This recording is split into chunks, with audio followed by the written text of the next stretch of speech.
है कि वैसा मेरे जीवन में नहीं है, क्योंकि मैं बचपन में घर छोड़ चुका था, तो घर के लोगों ने भी मान लिया था कि हमारा नहीं है।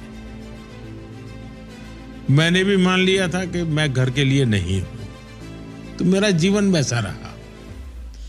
इसलिए उस प्रकार का अटैचमेंट किसी को भी फील होने का कारण नहीं था। लेकिन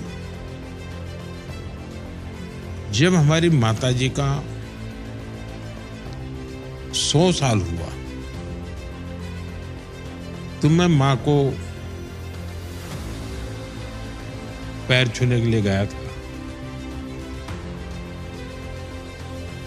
अब 100 साल की उम्र, मेरी मां पढ़ी लिखी नहीं थी, उनको कुछ भी पढ़ा वो ज्ञान नहीं था, यानी अक्षर ज्ञान नहीं था। तो मैंने जाते जाते कहा कि मां, मुझे तो निकलना पड़ेगा, मेरा काम है, मेरे लिए कुछ। तो मैं हैरान था, मेरी मां ने 2 वाक्य कहे, बड़े ही, यानी एक जिसको कभी स्कूल का दरवाजा नहीं देखा, वो मां कहती है, काम करो बुद्धि से, जीवन जियो शुद्धि से।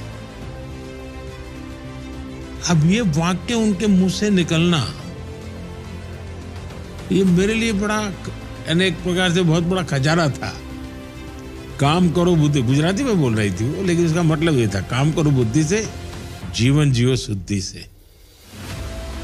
तो मैं सोचता था कि परमात्मा ने इस मां को क्या कुछ नहीं दिया होगा, क्या विशेषता होगी। तो कभी लगता है कि मैं इसके पास कभी रहता तो मैं शायद ऐसी बहुत सी चीजें निकाल सकता था, जान सकता था। तो कमी महसूस होती है। ऐसा मेरा संवाद बहुत कम हुआ, क्योंकि मैं जाता था साल में 1-2 बार।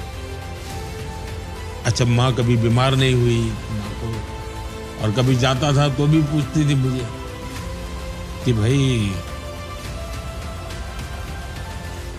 तुम्हें काम होगा, जाओ जल्दी तुम। अरे इस प्रकार का उनका नेचर था।